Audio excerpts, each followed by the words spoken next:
This is part 2 of my two-part series, correcting Philip E. Johnson's falsehoods and outright lies. To summarize once again, Philip E. Johnson attacks that which no scientist defends. He knows he can only do that because to attack what scientists do defend would be impossible, and he damn well knows it. So, on with part 2.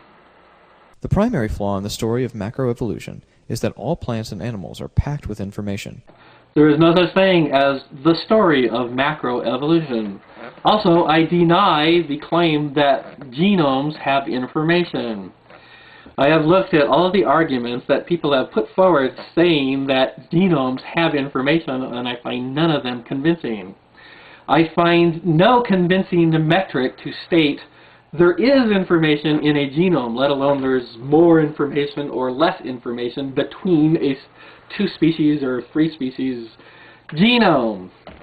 I am willing to be convinced otherwise. At the moment, I deny that there is information in any species genome. The greatest weakness of the theory of evolution is that science has not discovered a process that can create all of the necessary information. There is no information in any species genome, therefore there's no need for a mechanism.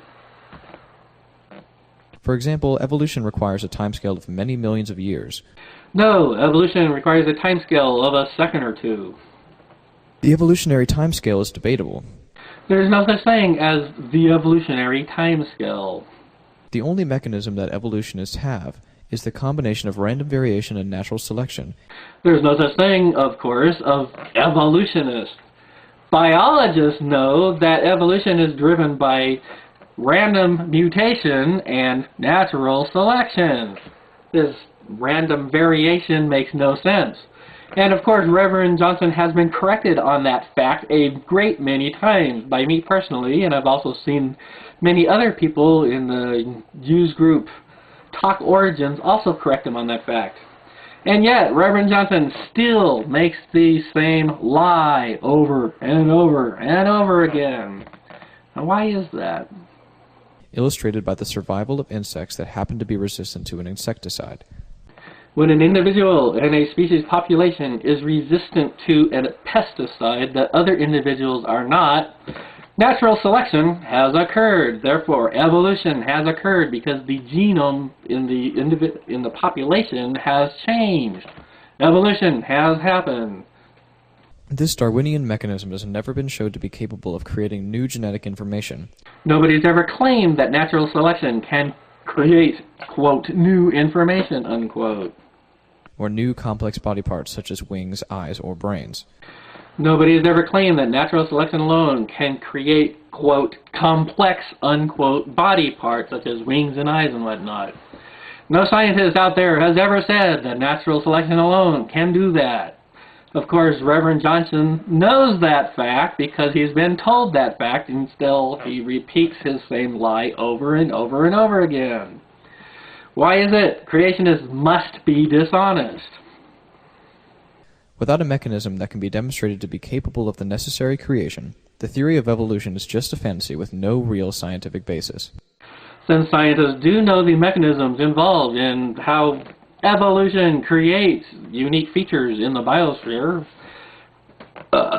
Philip Johnson's odd complaint is therefore rendered moot.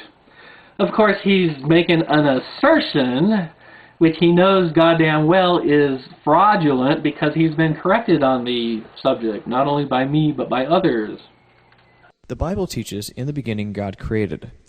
Nobody cares what the Bible has to say about what the gods did and didn't do. We're talking biology, not what the gods happen to feel like doing or what they don't feel like doing or what they did or what they did not do or what they will do or what they will not do. Has absolutely no bearing on the subject of evolution nor evolutionary theory at all.